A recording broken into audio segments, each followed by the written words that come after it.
17 December 7.4 মাত্রার ভূমিকম্প আঘাত হানে দ্বীপরাষ্ট্র ভানুয়াতুতে।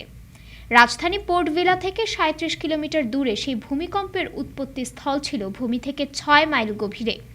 ফের ব্রিটিশ বার্তা সংস্থা রয়টার্সের এক প্রতিবেদন জানিয়েছে, দ্বীপরাষ্ট্র ভানুয়াতুতে ফের শক্তিশালী ভূমিকম্প আঘাত হেনেছে।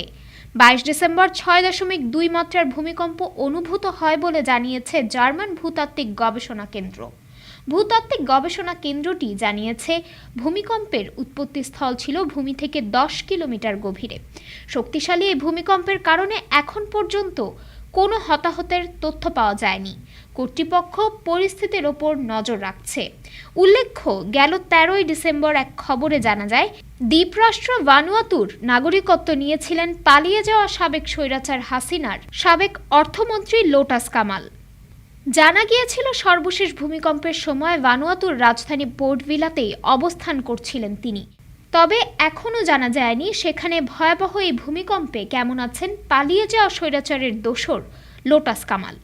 ভানুয়াতু রাষ্ট্র ভূমিকম্পন এলাকায় হওয়ায় বিশ্লেষকসহ সাধারণ মানুষ মনে করছেন, দ্বীপরাষ্ট্রের নতুন নাগরিকত্ব নিয়ে ভালোই বিপদে পড়েছেন অর্থ পাচারকারী লোটাস কামাল।